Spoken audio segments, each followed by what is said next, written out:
Assalamualaikum warahmatullahi wabarakatuh. Perkenalkan, nama saya Gitsa Zahira Sofa. Di sini saya akan sedikit menjelaskan materi mengenai perkawinan. Yang pertama yaitu pengertian dari perkawinan. Menurut Undang-Undang Nomor 1 Tahun 1974 tentang perkawinan memberikan definisi tentang perkawinan, yaitu ikatan lahir batin antara seorang pria dan seorang wanita sebagai suami istri dengan tujuan membentuk keluarga yang bahagia, baik lahir maupun batin berdasarkan ketuhanan yang Maha Esa. Dalam kepustakaan, perkawinan ialah akad yang menghalalkan pergaulan dan membatasi hak dan kewajiban serta tolong-menolong antara seorang laki-laki dan seorang perempuan yang antara keduanya bukan muhrim. Kedua yaitu syarat-syarat perkawinan. Pertama ada syarat material. Syarat material adalah syarat yang menyangkut pribadi para pihak yang akan melangsungkan perkawinan dan izin-izin yang harus diberikan oleh pihak ketiga dalam hal-hal yang ditentukan oleh undang-undang. Syarat material dibagi lagi menjadi dua, yaitu pertama syarat material absolut adalah syarat mengenai pribadi seorang yang harus diindahkan untuk perkawinan pada umumnya, yang berlaku untuk seluruh perkawinan yang terdiri dari A. Kata sepakat, pasal 28 KUH Perdata, B. Asas yang dianut monogami mutlak, pasal 27 KUH Perdata, C. Batas usia, pasal 29 KUH Perdata. Yang kedua ada syarat material relatif, adalah syarat-syarat bagi pihak yang akan dikawinkan berlaku hanya untuk perkawinan tertentu, seperti A. Larangan perkawinan pasal 30, 31, 32, dan 33 KUH Perdata, B. Izin kawin pasal 33, 35 sampai 38, 40 dan 42 KUH Perdata. Yang kedua yaitu syarat formil. Syarat formil adalah syarat yang berhubungan dengan tata cara atau formalitas yang harus dipenuhi sebelum proses perkawinan.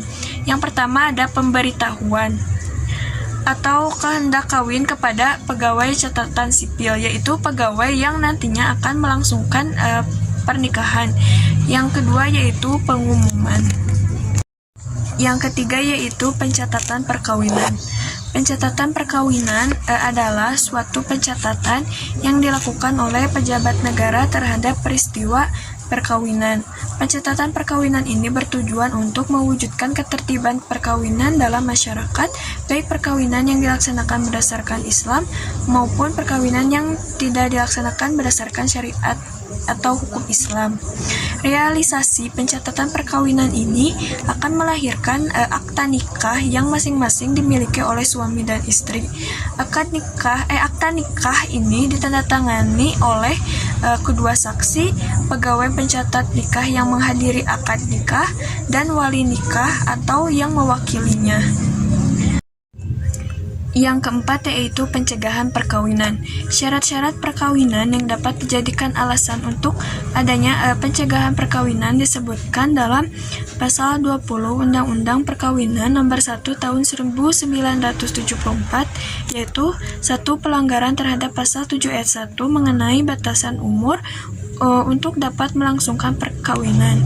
Yang kedua yaitu melanggar pasal 8, misalnya antara kedua calon mempelai satu sama lainnya mempunyai hubungan darah dalam satu garis keturunan, baik ke bawah, ke samping, ataupun ke atas, ataupun satu persusuan, atau juga oleh agama yang dianutnya dilarang untuk melangsungkan perkawinan.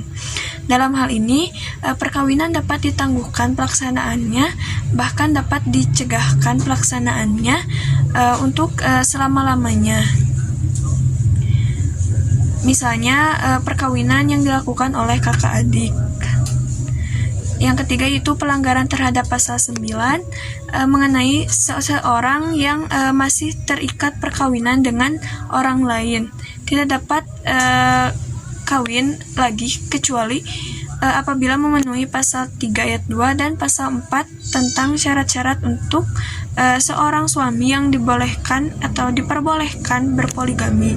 Yang keempat yaitu pelanggaran pelanggaran terhadap pasal 10, yaitu larangan bagi suami atau istri yang telah kawin cerai 2 kali tidak boleh melangsungkan perkawinan untuk ketiga kalinya sepanjang menurut agamanya.